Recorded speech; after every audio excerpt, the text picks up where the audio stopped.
Donc cela fonctionne correctement. A priori, on est également sur... ça y est, on est live sur YouTube.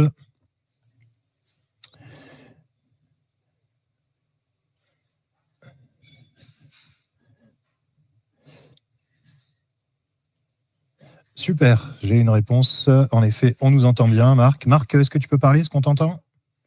Alors, je peux parler, Christophe. Je sais parler et j'ai cette aptitude. Merci, Marc. Parfait. Écoute, a priori, on t'entend fort et clair. Très bien. Comme dans l'armée. Et puis, on va démarrer. Je vais juste, vérifier sur YouTube. Super, ça fonctionne. Eh bien, allons-y, on y va? Quand tu veux. Allez, je regarde juste, je fais juste je bouge simplement mon écran de contrôle pour vérifier que tout va bien. Eh bien, tout va bien. Donc, on y va. Eh bien, bienvenue à toutes et à tous ce soir. Dernier jour du concours dernier jour demain pour le concours de trading sur Turbo. Donc, je suis Christophe Baird, donc responsable développement chez IG.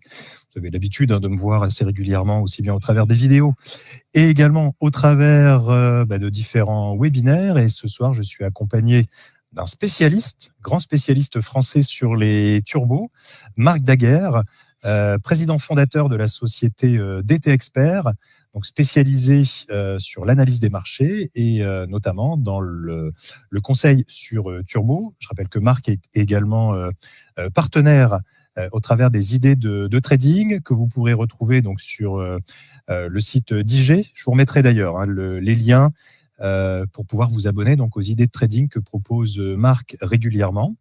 Est-ce que j'ai tout dit, Marc? Alors, à ceci près, c'est important justement pour ce qu'on va regarder ensemble, c'est que Marc est aussi avant tout un analyste technique et que l'analyse technique colle très bien en fait avec des produits comme les turbos et on pourra voir pourquoi. Voilà. Sinon, c'est parfait.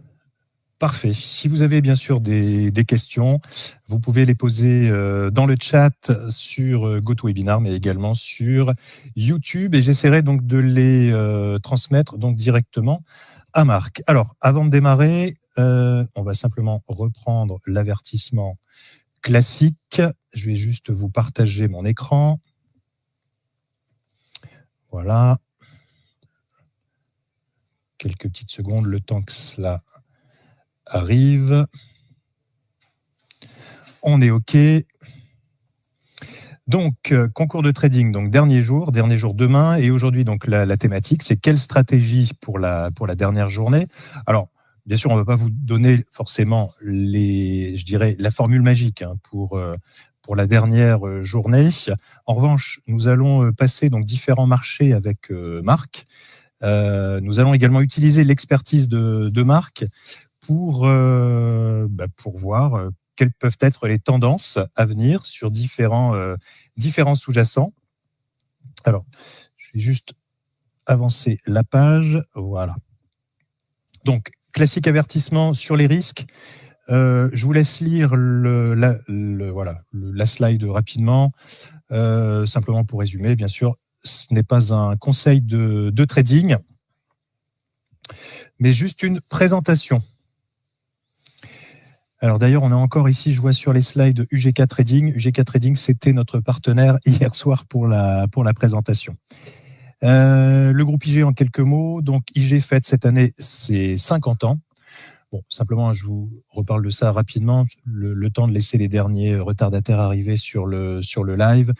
IG fête ses 50 ans, présent donc depuis 1974, depuis 2007 en France, donc spécialisé sur les CFD et depuis 3 ans et demi maintenant sur les turbos avec une offre turbo, donc Turbo 24, avec laquelle donc vous avez pu travailler durant cette semaine sur le concours. Donc 381 000 clients à travers le monde, leader mondial de l'investissement en ligne et donc comme je vous disais, plus de 50 ans d'expérience. On reviendra sur les différents comptes à la fin. Alors, Marc, ce que je te propose, c'est de démarrer par une analyse donc, sur la plateforme IG. Donc, je vais donc partager la plateforme. Alors, Je change d'écran. Voilà, et on va mettre à l'écran la plateforme IG. Alors simplement pour ici cette présentation, avec Marc, nous utilisons la même plateforme. En réalité, nous partageons simplement la souris. Donc nous avons... alors peut-être que vous aurez parfois certaines petites latences, mais donc rien de bien particulier. Cela devrait bien se dérouler. Marc, est-ce qu'il y a une valeur magique pour gagner le concours demain? J'ai mis à l'écran NVIDIA. On va commencer par quelque chose d'un peu coton. Pourquoi NVIDIA? Parce que tu vois ici, alors là je suis sur un compte de démonstration. J'ai une position sur NVIDIA. Je l'ai prise il y a 3 jours. J'ai pris 500 turbo. Ce matin, j'étais quasiment à plus 4000 € de plus-value. J'ai pas coupé la position. Et d'ailleurs, il y a encore quelques minutes, j'étais en plus-value et me voilà désormais en moins-value. Je vais mettre le graphe à l'écran. Je vais le mettre en plein écran.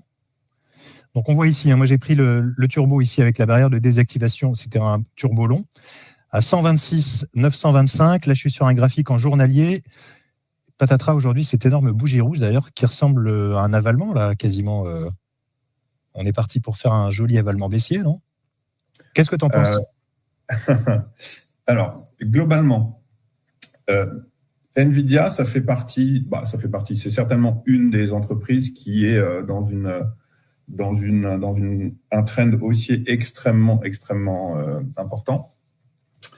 Et la question que tout le monde se pose, et c'est normal, c'est est-ce que je prends le train en marche, en fait, ce que tu as fait, toi, sur un turbo. Là, parce que moi, mon objectif avec toi, c'est d'être pédagogique, hein, c'est pas de sortir des tours de magie. Oui, bien sûr.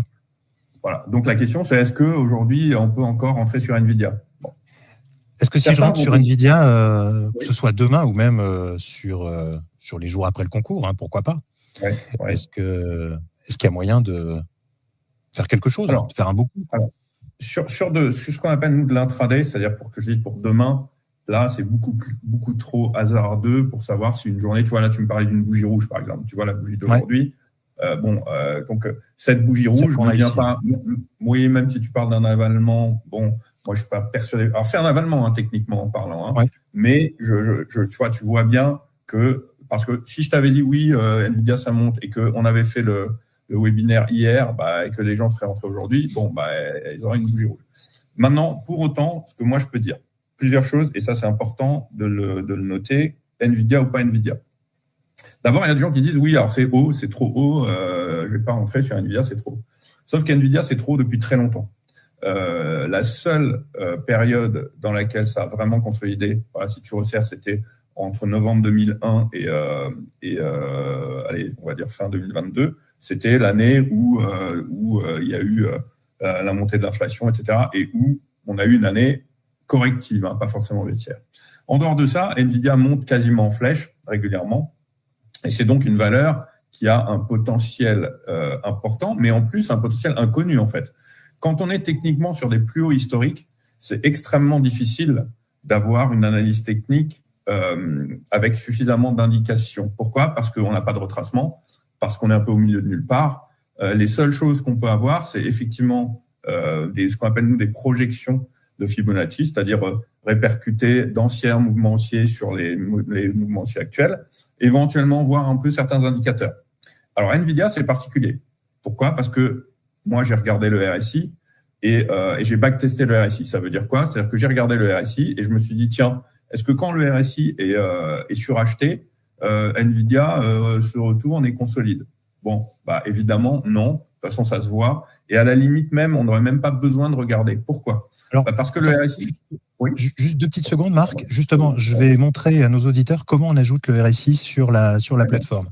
Là, j'avais dézoomé en hebdomadaire, hein, pour montrer en effet cette hausse ici quasiment ininterrompue, enfin en tout cas en ligne droite, hein, en angle droit quasiment, hein, parce que si je dézoome, on est quasiment en angle droit. Et donc, alors, je vais me remettre ici en journalier. Vous voyez ici, hein, à gauche, on peut changer donc l'unité de temps, en haut à gauche. Et pour ajouter un indicateur, donc là, Marc parlait à l'instant du RSI.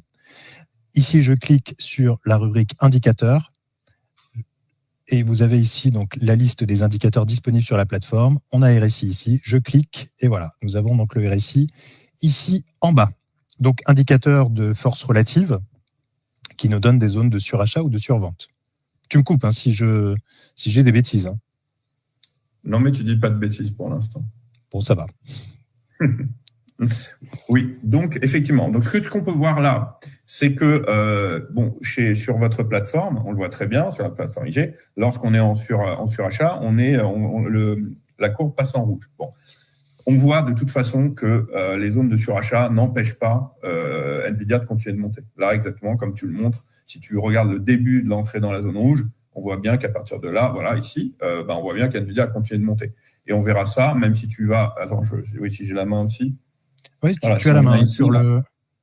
Voilà, si on vient ici aussi, on voit bien que l'indicateur est suracheté et que NVIDIA continue de monter en ligne droite. De toute façon, quand on est sur des valeurs comme ça, qui sont extrêmement puissantes, il y en a dans la technologie, il y en a dans le luxe en France, forcément, les zones de surachat sur le RSI ne vont pas fonctionner automatiquement. Pourquoi ? Parce que le RSI, c'est un oscillateur, c'est pas un indicateur normal. Les oscillateurs, c'est des indicateurs bornés. Or, tu te doutes bien que quand tu es borné entre 0 et 100, ça veut dire que de toute façon, tu ne pourras pas aller à 150, à 200, etc. Donc, quand tu as une valeur qui monte en permanence, il va bien y avoir un moment où tu vas être dans la zone de surachat, ce qui n'empêchera pas la valeur de continuer de monter. Donc, tout ça pour dire qu'en fait, on n'a pas énormément d'indications sur NVIDIA pour essayer de savoir ni quel est le vrai potentiel, ni à partir de quand ça devient dangereux. Comme je te l'ai dit, ça monte en ligne droite et très certainement que si on avait fait le webinaire il y a peut-être, je sais pas, je te dis ça comme ça, il y a 2 ans, des gens nous ont dit non, c'est trop haut, je ne vais pas rentrer sur NVIDIA. Alors maintenant, pour répondre à ta question, ce que tu as fait, c'est est-ce qu'on peut rentrer aujourd'hui sur cette valeur ?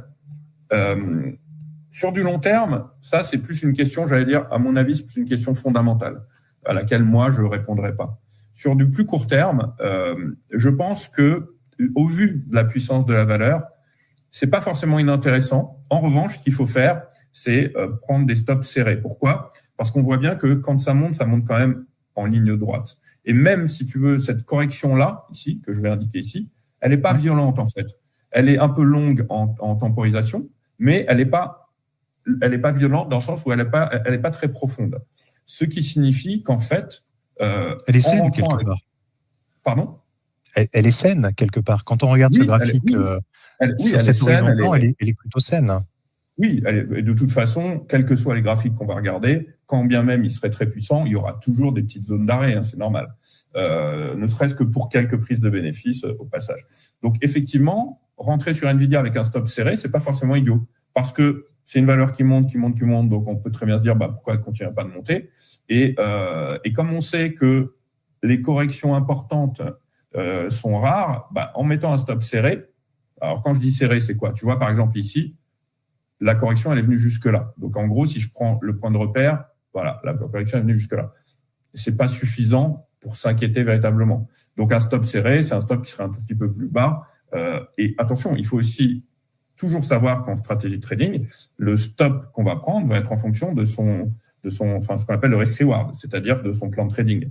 Si tu vises plus 10%, tu peux mettre un stop à moins 3%. En revanche, si tu vises plus 2%, tu vas peut-être mettre un stop à 0,5%. D'accord ? Donc, c'est en fonction aussi. C'est ce qu'on appelle le risk-reward. Donc, pour ceux qui veulent prendre des petites positions, enfin, pas vraiment petites, mais sur du court terme, il faut qu'ils mettent des stops très serrés. Ceux qui se disent, moi, je veux me donner un petit peu plus de temps en swing et peut-être rester quelques semaines, ils peuvent écarter un peu leur stop. Voilà. Donc, je ne peux pas dire grand-chose d'autre sur cette valeur parce qu'elle est quand même très impressionnante et que j'ai beaucoup de questions sur cette valeur justement à cause de ça. Nous aussi. Mais voilà, je ne peux rien. Ouais, ça ne m'étonne pas. Nous aussi, c'est une des valeurs aujourd'hui les plus tradées chez IG, en tout cas sur les valeurs américaines, du fait justement de ces mouvements complètement dingues, du fait de l'actualité aussi, bien sûr, puisque tout le monde parle d'NVIDIA actuellement. J'en parlais tout à l'heure encore avec un client qui me disait, imaginez si j'avais acheté du NVIDIA à 10, Bah oui, c'est sûr. Mais est-ce que vous auriez acheté vraiment du Nvidia à 10 à l'époque? Ah oui, alors si tu veux la meilleure anecdote dans ce cadre-là, et comme je sais que vous avez des turbos, je peux me permettre, mais ceux qui avaient acheté pour 5 euros enfin 5 dollars de Bitcoin à sa sortie, ils seraient milliardaires. Hein. Donc effectivement, Voilà. C'est toujours facile après. C'est des paris à prendre. Voilà. Après coup, c'est toujours facile, on est d'accord. Exactement. Donc là, pour Nvidia, à la rigueur, c'est le coup de poker pour demain. Ici, donc, en effet, forte baisse aujourd'hui. Pourquoi pas tenter de nouveau un boost pour terminer la semaine, pour revenir ici sur les plus hauts, pourquoi pas. Mais c'est vraiment un coup de poker. C'est pas impossible. Mais ça, oui, là, c'est un coup de poker pour le coup. Mais on va être très franc. Hein. Il reste une journée. Donc, à peu près tout ce qu'on pourra voir ensemble, ça sera quand même un coup de poker. Hein. On ne va pas se mentir. Voilà. OK. Mais en tout cas, sur le long terme, plutôt confiant sur la valeur. En tout cas, plutôt un billet haussier. Oui, je pense que c'est une valeur quand même qui est maintenant très solide. OK. On parle d'une autre valeur ? On parle. Tiens, on va rester. Cette fois-ci, on revient du côté européen. On parle de l'indice français. Je sais qu'aussi pas mal des compétiteurs cette semaine ont tradé sur le CAC. Alors, je vais aller ici, donc sur la gauche, dans indice. On va choisir le CAC 40.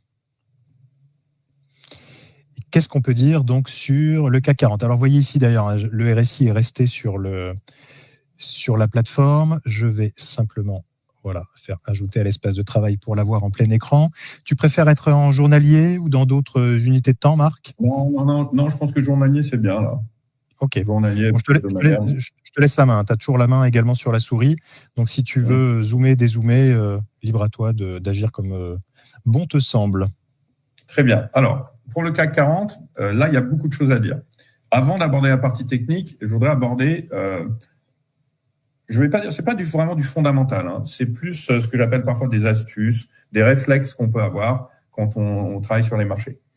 Globalement, en général, de façon empirique, ce sont quand même les États-Unis qui drivent le marché. Et c'est très certainement les indices qui sont les plus forts et solides aujourd'hui. Ça arrive très souvent que l'Europe soit dans le sillon des États-Unis. Ça arrive aussi plus rarement que l'Europe surperforme les États-Unis.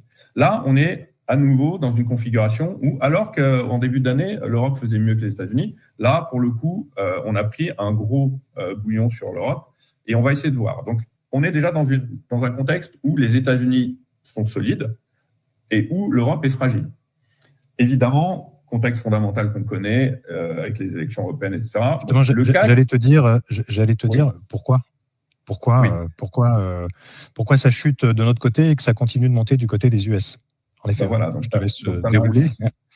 Maintenant, ce qui est intéressant, c'est la chose suivante. Donc, c'est sûr qu'en général, les indices européens vont aller plus ou moins dans le même sens. Et si on parle des majeurs, donc prenons le CAC, l'Eurostoxx et le DAX, forcément, on est dans un trio coude à coude, notamment parce que l'Eurostoxx, c'est en très majeure partie du DAX et du CAC 40. Donc, ce qu'on peut voir aujourd'hui, c'est qu'on a un CAC qui est le plus faible maintenant des indices européens. On a un Eurostoxx qui le suit parce qu'il est très impacté par le CAC, et puis on a un DAX qui reste un tout petit peu plus solide, d'accord ? Mais ce sont des indices qui ont été fragilisés. Et essentiellement par la chute du CAC 40. Ça, on l'a très bien vu, le lendemain des élections, il y a une accélération baissière qui a entraîné un peu toute l'Europe dans son sillage. Maintenant, la question que tout le monde se pose, c'est est-ce que ça a été quand même assez, entre guillemets, massacré? Est-ce qu'on est allé trop bas? Est-ce que ça va être le moment de revenir? Etc. Nous, finalement, ça tombe pas mal qu'on fasse ce webinaire aujourd'hui. Et on va voir pourquoi. On va essayer de regarder des éléments techniques. Alors, est-ce que tu pourrais... resserrer un peu. Je te remercie. Maintenant, est-ce que tu pourrais me tracer d'abord une zone horizontale qui passerait par les sommets que je vais t'indiquer à peu près ici et là. Voilà. Ouais, alors attends, je vais simplement prendre la main. Regarde, tu vois ici, on va cliquer sur le petit stylo dans la barre, et on va prendre ici horizontal. Donc là, avec la souris, je te laisse reprendre la main et tu peux placer le niveau. Ok, alors voilà, on va Tu partir à souhaites. peu près ici. On va partir à peu près ici, sur les sommets ici. Voilà. Donc là, j'ai placé ce premier niveau. Maintenant, montre à nos spectateurs, comment est-ce qu'on trace une oblique maintenant, pas forcément Alors, une zone horizontale. même chemin, petit stylo ici, parce que tout à l'heure, on était sur les indicateurs. Donc, ceux-là, ils sont pré-programmés.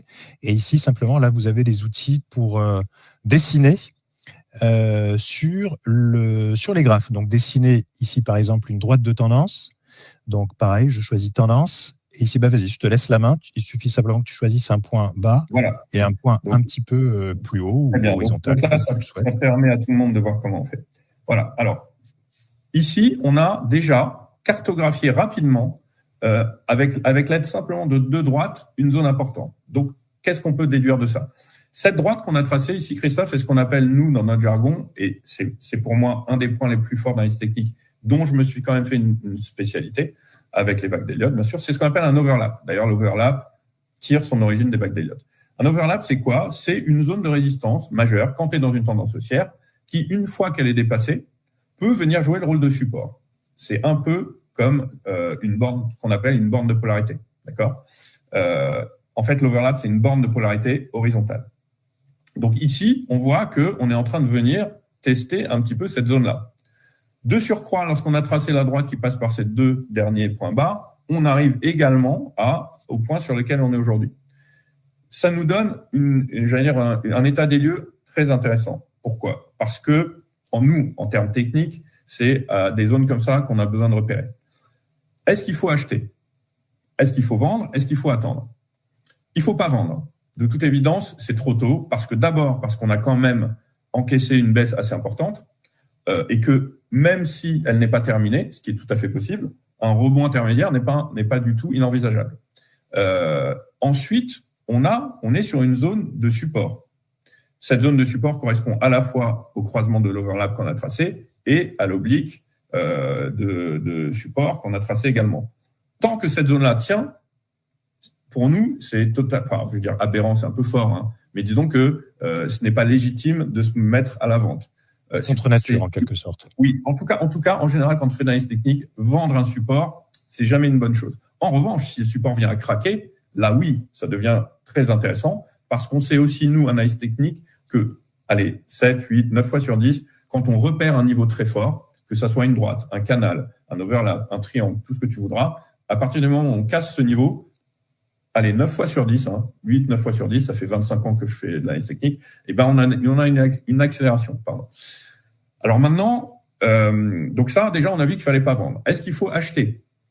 Je pense que, en tout cas, par exemple, pour ceux qui voudraient, dans le cadre des astuces à jouer pour demain, je pense que ça serait pas mal. Pourquoi? Parce que on est en train de tester un support. Aujourd'hui, on a vu que le CAC s'est un peu repris et que, de toute façon, on peut mettre un stop très serré, puisque on est tout en bas, si tu veux, de la correction. Si on pense que le CAC va rebondir, on est encore au tout début du rebond, tu vois. C'est pas comme si on était un peu plus haut et qu'on avait déjà atteint les 7008, par exemple. Donc, c'est en termes de timing, c'est intéressant. Parce que le timing aussi, ça joue en trading. Et quand on est dans un horizon de temps court, évidemment, on va jouer aussi en fonction de cet horizon de temps. Et, tiens, Marc, oui. Instant pédago, on va montrer comment passer un ordre. Alors justement, je vais te laisser avant me donner un niveau de knockout qui, selon toi, peut être intelligent pour ouvrir une position. Donc là, on a sur la droite. J'ai ouvert ici les turbolongs. On a les différents niveaux de knockout. Donc là, en effet, en se baladant sur les différents niveaux, on voit le niveau également évoluer sur le graphe. Est-ce qu'on prend par exemple ici sur le bas des deux bougies? Est-ce qu'on va un peu plus bas? Si, on soit bien d'accord, si on est dans le cadre de jouer le rebond pour le concours demain, c'est-à-dire très court terme, il faut prendre une barrière agressive. Oui, il faut. Alors, maintenant, on va être honnête. C'est facile de faire ce qu'on appelle un all-in. Dire, ok, moi, je me dis, tiens, le CAC va peut-être monter, je prends la barrière la plus agressive, j'ai un levier énorme. Si j'ai tort, voilà, c'est foutu, je me suis En revanche, si j'ai raison, je peux peut-être prendre 100%, 200% dans la journée. Bon, ça, c'est un peu un coup de poker. Mais, j'allais dire, pourquoi pas? C'est pas légitime d'un point de vue intelligence technique, mais bon, au point où certains en sont. On est dans le cadre d'un concours. En effet, on est avec de l'argent virtuel. En dehors de ça, si on avait envie de tenter la poursuite du rebond sans tenir compte du concours, c'est-à-dire sans se dire qu'il ne nous reste qu'une journée, en fait, effectivement, il faudrait prendre une barrière. On pourrait prendre une barrière serrée. Alors, si on prend une barrière serrée, attention, toujours mettre un stop serré. C'est quoi la stratégie turbo?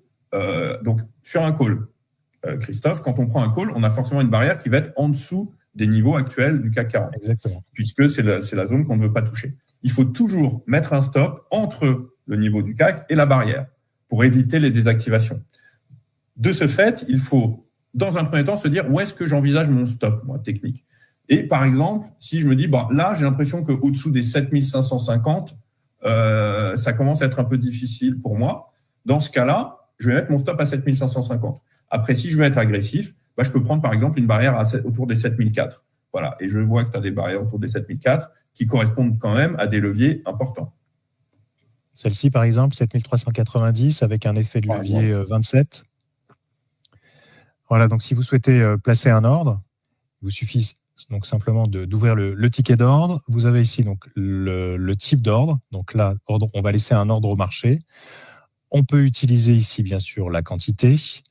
Donc ici, je vais laisser 1000 turbos, donc ce qui fait un petit peu moins de 3000 € en termes de position. Je fais aperçu de l'ordre, placer un ordre. Voilà, mon ordre est placé. Alors, c'est une question qui est beaucoup revenue cette semaine. D'ailleurs, j'ai fait une petite vidéo qui est dispo sur YouTube. J'ai fait un tuto là, de quelques minutes. On nous pose souvent la question, c'est comment placer un ordre stop ou placer un ordre limite sur un turbo. Alors, pour ce faire, il vous suffit simplement d'aller sur la position. Vous voyez ici, on a la position donc sur le CAC, les 1000 turbos que l'on vient d'ouvrir. Vous cliquez sur vente pour ouvrir donc un ticket de vente. Et là, Marc, qu'est-ce que tu me conseilles comme stop ici, par exemple, sur le bas de la bougie 7462. Tu parles du stop qu'il faudrait mettre? Oui, parce que là, on a parlé de barrière de désactivation. Non? Ouais, alors non, moi, le bas de la bougie, pour moi, c'est un peu trop bas. Je mettrais un stop autour de 7550 et je peux expliquer pourquoi. Parce qu'en fait, quand tu vois ce qu'on a eu aujourd'hui, d'accord? La dernière, si tu dézoomes un peu, pour qu'on voit un peu plus...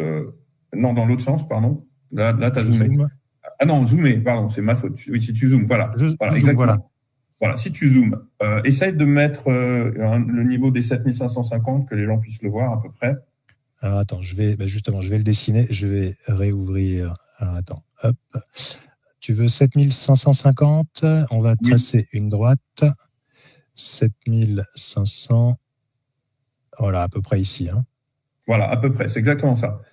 Alors nous, techniquement, ça veut dire quoi? Ça veut dire que si tu veux, là, on a un rebond. On est en intraday, on voit l'impulsion du rebond. Je vais la montrer de là à là pour l'instant. D'accord? Le point bas du rebond était là et le point haut était là aujourd'hui. Ce qu'il est très important de savoir, c'est que quand on est en fait en analyse technique, on fait des alternances de mouvements. Et on fait également ce qu'on appelle un zoom de poupée russe. Ça veut dire quoi? Ça veut dire que tu peux regarder un graphique en weekly, tu peux regarder un graphique en daily, tu peux le regarder en 4 heures, en 5 minutes, etc. À chaque fois, les poupées russes, c'est-à-dire que tes bougies, elles vont se démultiplier à mesure que tu rentres à l'intérieur d'unités de temps plus petites, etc. Et finalement, quand tu regardes le marché, c'est des alternances de vagues impulsives, qu'elles soient à la hausse ou à la baisse, et de vagues intermédiaires, c'est-à-dire des temporisations, des corrections. Parce que, quoi que tu dises, le marché, il a deux grandes familles, soit il est en tendance, soit en correction, et dans la tendance, il a deux autres sous-familles, hausse ou baisse. Donc là, on a un premier rebond. Donc, on va dire qu'à très court terme, puisqu'on regarde du très court terme, on est dans une tendance haussière. Attention, à très court terme. Donc, on a fait une première vague de hausse. À partir du moment où on retrace un certain pourcentage de Fibonacci de cette vague de hausse et qu'on l'enfonce, ça devient quand même inquiétant. D'accord? Il y a de fortes chances qu'on soit en train de démarrer une nouvelle vague de baisse. C'est pour ça que je t'ai dit que le mettre en bas de la bougie, pour moi, c'est un peu trop bas. Alors, effectivement, certains vont se dire non, parce que on s'arrête sur le même niveau qu'avant. Ça, si tu veux, je l'entends souvent. Je ne dis pas que c'est complètement idiot, mais il suffit simplement de backtester. Et dans ce cas-là, c'est très simple. Dans ce cas-là, à chaque fois que tu as une correction qui démarre, ça voudrait dire qu'on va s'arrêter sur le point bas précédent. Et on voit là, quand tu sers ton graphe, que c'est absolument pas le cas. Donc moi, ici, je préférerais mettre un stop un peu plus serré, pour déjà prendre un peu moins de risques, parce que je pense que si on passe sous ce niveau, il y a plus de risques qu'on aille vers la barrière. Voilà. Tant qu'on reste au-dessus de ce niveau, et j'ai fait exprès de le mettre un peu en dessous de la petite zone de support qui est un tout petit peu au-dessus, horizontale, parce que il faut bien savoir aussi que quand on délimite une zone importante, il faut jamais mettre son stop sur la zone, il faut le décaler.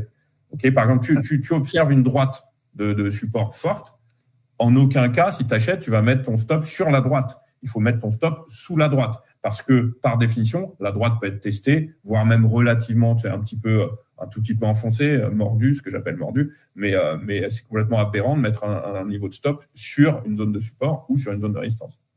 Alors, je vais placer l'ordre et en même temps, je vais rebondir par rapport à des questions qu'on a dans le chat. Donc ici, je vais donc placer l'ordre stop. C'est vrai qu'ici, on pourrait utiliser le niveau de barrière également comme un stop, mais là, la stratégie, c'est donc de choisir un turbo et de choisir au final un effet de levier, mais en même temps, de limiter la perte potentielle. Donc ici, je vais cliquer sur le pricer.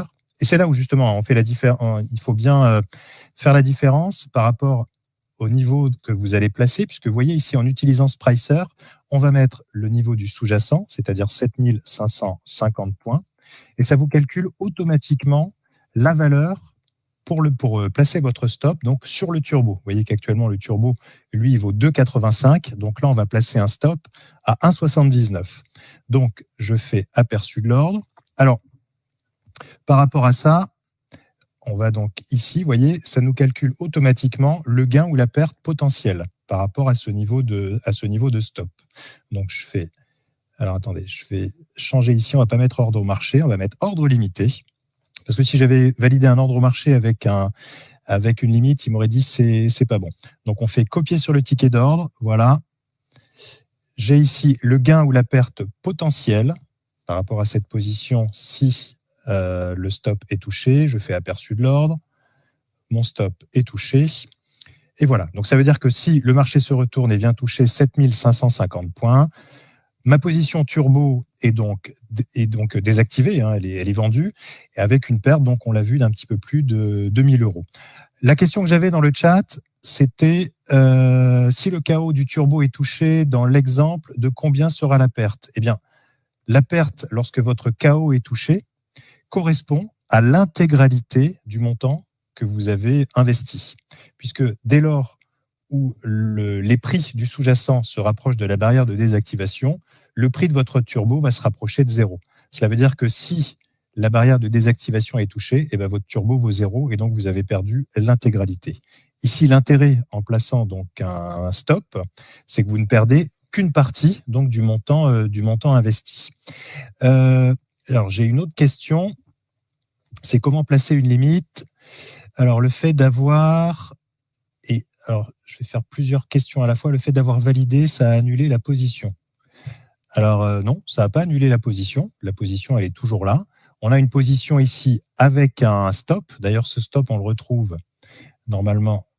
Alors, pourquoi qu'est-ce que j'ai dû faire une bêtise là, parce que je ne vois plus ma position. Bon, j'ai dû faire une bêtise, on va recommencer. Alors, je vais aller sur le CAC. Je vais prendre un long. On va prendre 1000 turbo. C'était lequel? C'était celui-là, 7390. Je vais prendre une position, donc une position au marché. Je fais aperçu de l'ordre. Voilà, donc vous voyez le coût total de ma position, hein, c'est un peu plus de 2800 €. Je fais placer un ordre, voilà, mon ordre est exécuté, je retrouve placer un ordre, voilà. Voilà, j'ai ma position qui est ici. Alors je l'ai placé 2 fois d'ailleurs. Je dois avoir un peu le fat finger ce soir. C'est pas très grave, je vais faire ici une vente. On va faire sur cette vente donc un ordre stop. Donc je place ici ordre stop au marché. Je sais pourquoi j'ai été exécuté tout à l'heure. Pourquoi c'est de ma faute, hein. Vous voyez, c'est un exemple en live. En réalité, tout à l'heure, je n'ai pas mis un ordre stop, j'ai mis un ordre limite. Donc, comme j'ai mis un ordre limite qui était inférieur au cours actuel, le système dit, bah voilà, comme je suis prêt à vendre au minimum à tel prix, eh bien, je vends immédiatement. Donc ici, on va faire l'inverse. On va placer un ordre stop. L'ordre stop 7650, pardon. Voilà, 7650. Oui. J'en profite pendant que tu continues, Christophe, pour pour dire en tout cas à ceux qui nous écoutent, que nous avions fait, toi et moi, une présentation sur les ordres, les types d'ordres, et que je pense qu'elle est encore accessible. Hein. Oui, elle est toujours accessible, exactement. Voilà, donc si certains se posent des questions par rapport à ça, bah, qu'ils n'hésitent pas. Je sais qu'on avait fait une intervention, toi et moi, là-dessus, et moi, j'en avais fait aussi un document PDF, si ça intéresse certains, c'est à disposition. Voilà, donc ici, je valide. Donc là, c'est bon, et on retrouve ici, dans les ordres différés, alors là, je l'ai fait sur 2000, hein. On retrouve ici mon niveau de stop, mais ce niveau de stop, je peux également le modifier ou éventuellement le supprimer pour supprimer tout simplement l'ordre stop. Et à ce moment-là, je peux aussi placer un ordre limité de la même manière en allant avec le pricer, en mettant ordre limité et en renseignant donc le prix de l'ordre limité. Une dernière question avant de continuer, c'était donc là une question côté YouTube. À quand les Turbo 24 sur l'intégralité des actions du CAC 40 ? C'est vrai qu'aujourd'hui... Qui a posé cette question ?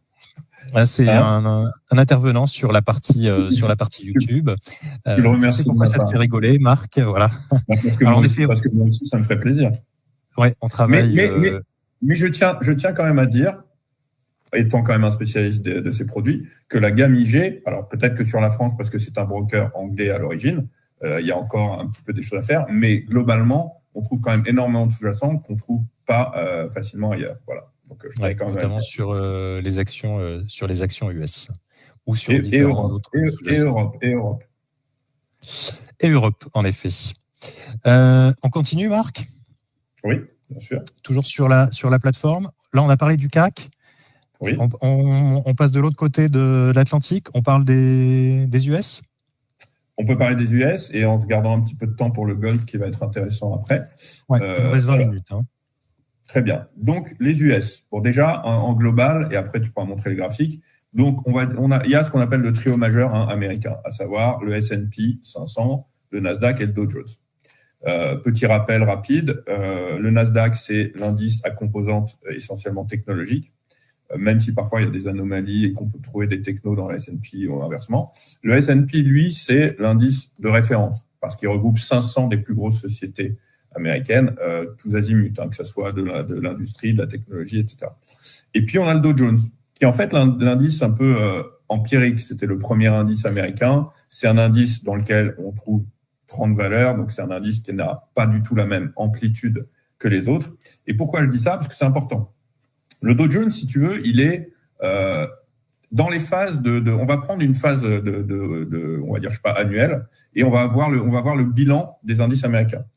Si la tendance annuelle, comme c'est très souvent le cas, a été haussière, très souvent, on va avoir Nasdaq, S&P, puis Dow Jones. Parce que le Nasdaq a quand même des entreprises très volatiles et il est toujours on va dire en valeur absolue, c'est toujours celui qui a le plus d'amplitude en général. Le S&P, forcément, il est un peu entre les deux. Et puis, le Dow Jones, lui, il est moins volatile. Donc, quand on va avoir une année positive, il va être certainement à la traîne. En revanche, quand on va avoir une année négative, il sera certainement un peu plus solide de façon assez logique.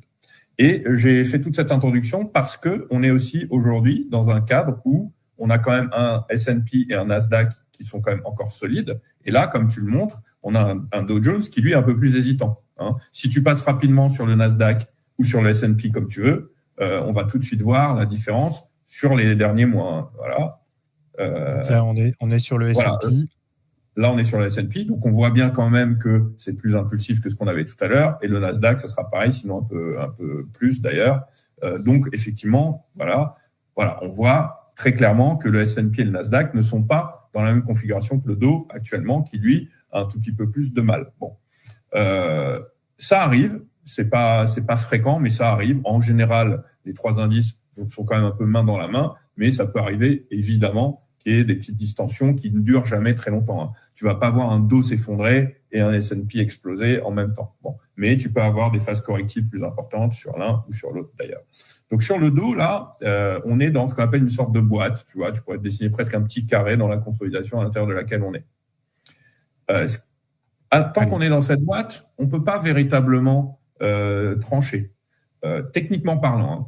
On peut essayer, voilà, exactement, on peut essayer de ruser un petit peu en se disant, tiens, j'ai quand même l'impression que les US restent solides, peut-être que le dos est un peu en retard, pourquoi pas jouer un rattrapage du dos, parce que là, en fait, le dos, contrairement aux autres, il est dans une phase de correction. Il n'est pas, tu vois, il n'est pas sur ses plus hauts, là.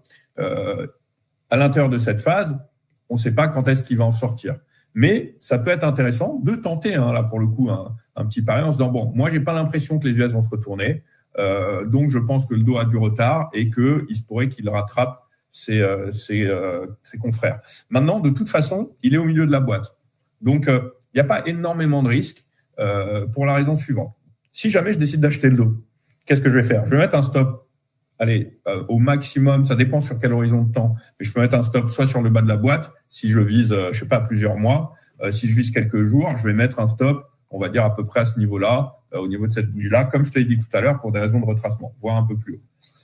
Si jamais j'ai raison, si jamais j'ai tort, je suis stoppé. Si jamais j'ai raison, qu'est-ce que je vais faire? Évidemment, je vais rester prudent à l'approche de ce niveau. Et là, je vais donner une indication, une astuce, tout ce que vous voulez, qui est importante parce que les gens ne savent pas trop comment gérer cette situation. Si le dos arrive sur cette zone, il va y avoir deux options, hein, grosso modo. Il va la transpercer sans trop tergiverser, auquel cas, je me renforce. Hein. J'ai aucune raison de revendre, au contraire, et je me renforce. Si jamais il commence à hésiter, je peux m'alléger dans un premier temps. Si je vois que l'hésitation est légère et qu'après, il repart à la hausse, là, je me renforce.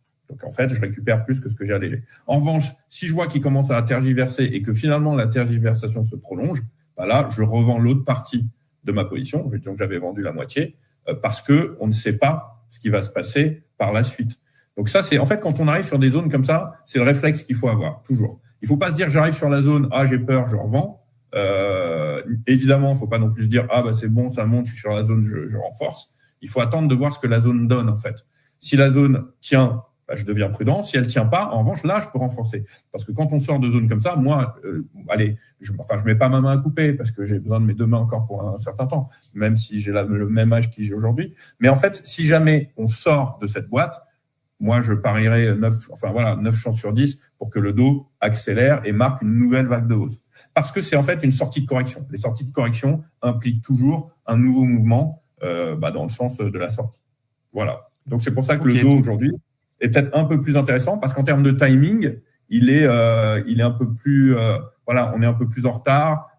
Là, sur le Nasdaq et le S&P, on est très haut. Bon, donc on ne sait pas. Et là, à l'heure où on se parle, tu vois, le dos, il est dans le vert, un vert léger, hein, et le Nasdaq, lui, il est dans le rouge. Bon, ça peut confirmer peut-être l'idée qu'on serait en train de faire un petit rattrapage et que par la suite, une fois que le rattrapage est effectué, les trois indices repartiront dans le même sens. Donc, turbo long pour demain. On peut même d'ailleurs prendre la position dès maintenant si on le souhaite pour anticiper une hausse donc, du dos sur la séance de demain. D'ailleurs, je rappelle que demain, pour le concours, il faut que toutes vos positions soient clôturées à 16h. 16h, heure de Paris, puisque nous faisons donc la clôture à 16h des comptes. Et donc, il faut que toutes vos positions soient clôturées. On ne prend pas en compte les positions. Oui. Donc, ce que tu viens de dire est très important. Avec ce qu'on vient de dire à l'instant, c'est que c'est juste après l'ouverture. Ouais, c'est ça. Maintenant, j'imagine que les turbos sur indice cotent à 24-24. Pardon. Voilà. Donc en fait, 24-24. Donc en fait, ils cotent sur les futurs avant l'ouverture officielle. Donc finalement, c'est pas Donc ça veut dire que c'est aussi un des avantages. Ouais, ça veut dire que même si demain, avant l'ouverture des marchés US, on est sur ton niveau de désactivation, le turbo n'est pas désactivé pendant cette période. En revanche, si à l'ouverture du marché, on est à ton niveau de désactivation ou en dessous de ton niveau de désactivation, là, en effet, le turbo est désactivé de façon définitive. J'en profite juste, j'ai 2-3 questions là dans le chat. Peut-on avoir sur le même turbo un ordre stop et un ordre limité? Alors, pour l'instant, ce n'est pas possible. Vous pouvez avoir uniquement soit un ordre long, un ordre stop, soit un ordre limite, mais pas les deux en même temps. En revanche, d'ici quelques semaines, ce sera possible. On pourra passer ce qu'on appelle un ordre OCO, One Cancel Other, c'est-à-dire que vous pourrez avoir à la fois sur la même position un ordre stop et un ordre limite. Et si un des deux est exécuté, eh bien, ça annule l'autre. Est-ce que le stop est payant ? Alors non, le stop est pas payant. Enfin, quand on modifie le stop, est-ce que c'est payant ? La réponse c'est non. Il n'y a pas de stop payant sur le turbo et sur les actions en CFD, je crois que c'est le cas. Alors sur les CFD, en effet, il y a un stop qui est payant, c'est ce qu'on appelle le stop garanti, mais ça c'est uniquement sur les CFD et il est facturé uniquement s'il est déclenché. Voilà, donc c'était les petites questions qu'on avait dans le chat. Je regarde juste côté YouTube, rien d'autre pour l'instant. On passe sur le gold, Marc ? Il nous reste 13 minutes. Eh ben, c'est parfait. Top chrono. Allez, on y va. Donc je vais dans matières premières et on va choisir donc l'or. Alors ça monte ou ça baisse ? On est quand même sur une tendance haussière. Eh bien, dis-moi. Tendance de fond. Toi, ce que tu dis, et moi je te dirai. Alors sur l'or, on va regarder. Oui. Ouais, moi si je regarde comme ça, l'or c'est pas mon support favori. Moi j'ai toujours trouvé ça dangereux. Maintenant, si je le regarde comme ça, je dirais qu'on est sur de toute façon une tendance haussière. Ici, on a une belle correction. On a rattrapé cette correction. Pas encore. Donc, moi, j'irais plutôt long. On va voir ensemble. Moi, j'ai acheté le gold ce matin. Donc, après, je vais expliquer pourquoi. Déjà, on est d'accord. D'abord, alors, est-ce que tu remarques là tout de suite, c'est intéressant parce que je n'ai pas fait exprès, mais quand même, la correction qu'on voyait là. Pardon, alors attends, là je suis sur Nvidia, je vais revenir sur le gold. Ah, voilà, non, mais on est bien sur le gold, pardon. Donc, à mon avis, tu as complètement zoomé là. Non, c'est parce qu'on est en 1 heure. Je le remets ici en journalier. Voilà. Ok, oui, remets-le. Voilà. Donc, resserre un petit peu dans le. Voilà. Si tu resserres un petit peu, on voit ici que ça ressemble quand même pas mal à ce qu'on avait sur le Dow Jones. C'est juste une remarque. Hein. Il n'y a aucune corrélation, qu'on soit bien d'accord. Mais techniquement, ça ressemble. Et il ne faut pas oublier autre chose. Hein. Ça, j'insiste. Un des avantages pour moi de l'analyse technique, c'est que c'est une étude de graphique. Ça veut dire que, à la limite, moi, quand j'enseigne à mes stagiaires ou à des gens qui font des formations, etc., très souvent, je ne leur dis pas le graphique qu'ils sont en train de regarder. Je leur dis pas, tiens, ça c'est l'or, ça c'est Total, ça c'est le gaz naturel, ça c'est le S&P. Non, je leur dis pas parce que je ne veux pas qu'ils soient peut-être un tout petit peu subjectifs. Par exemple, si je leur dis c'est Total. Ah, imagine, la personne dit « Ah ouais, moi, Total, j'aime bien, etc. » Non, il faut regarder un graphique de façon totalement indépendante. C'est pour ça que j'ai fait la remarque uniquement, voilà. J'ai fait la remarque uniquement pour cette raison, parce que, effectivement, si on transposait les deux, les boîtes se ressemblent énormément. Avec en plus le petit rebond et finalement les cours actuels qui se trouvent à peu près au milieu de la boîte. Maintenant, sur l'or, on va voir pourquoi j'ai acheté. Avant ça, je voudrais qu'on resserre bien le graphe et que j'indique quand même quelque chose techniquement de très intéressant. Voilà. Là, on va tracer, et c'est toi qui vas l'apprendre parce que tu sais ça mieux que moi, un horizontal. Ah, vas-y, tu peux y aller sur le petit stylo. OK. Voilà. Et on descend, voilà, on descend. Encore, voilà, horizontal. Voilà, très bien. Donc, on va tracer un horizontal ici. Ça, bon, de toute façon, je ne vais pas apprendre grand-chose aux gens qui suivent le gold, mais on va regarder parce que techniquement, c'est très intéressant. D'abord, est-ce que je peux resserrer un peu le graphe ? C'est très visuel et très propre, là, sur les niveaux que tu as indiqués. Alors, ça, c'était sur le gold. Alors, le gold était sur des plus hauts historiques à partir d'ici, d'accord ? Il a trouvé ici, autour des 2000, on va dire à peu près autour des 2075 $ l'once, il a trouvé une zone de résistance majeure. Majeure parce qu'il est venu buter là, ici, une fois. Il a essayé de revenir, il n'a pas réussi. Il a à nouveau essayé de revenir, il n'a pas réussi. Il a essayé de revenir à nouveau ici et il n'a pas tout de suite réussi. Et finalement, la 5e tentative a été la bonne.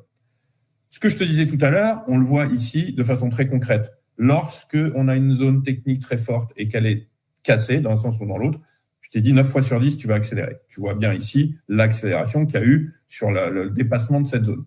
Ça, c'était la première remarque.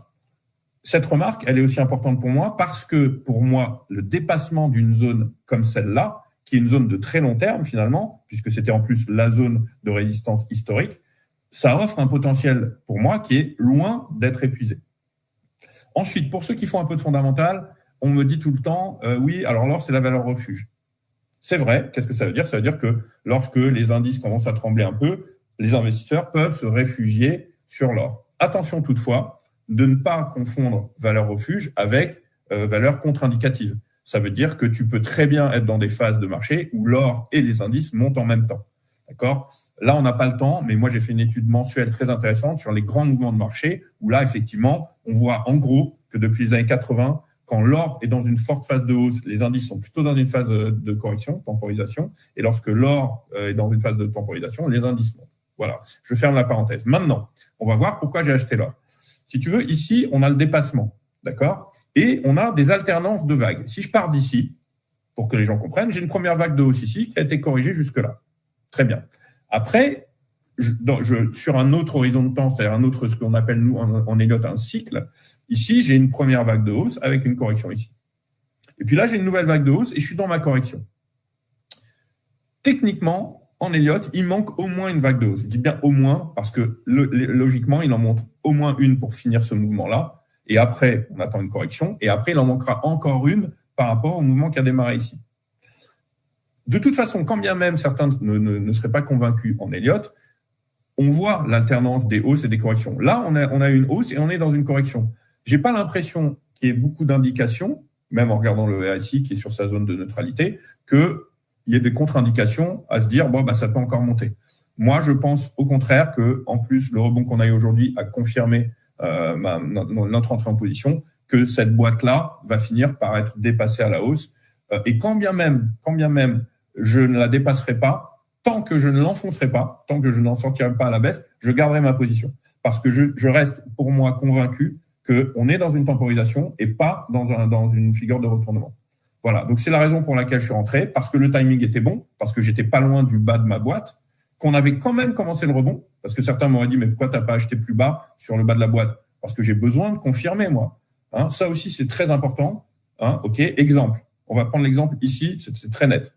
Je monte ici, OK, et je cogne à chaque fois sur la résistance. Bon, les gens vont me dire, OK, moi, je sais que j'ai une résistance importante ici et là, donc quand je vais cogner sur ma résistance, qu'est-ce que je vais faire? Je vais vendre, parce que derrière, je sais que je vais corriger. Bon.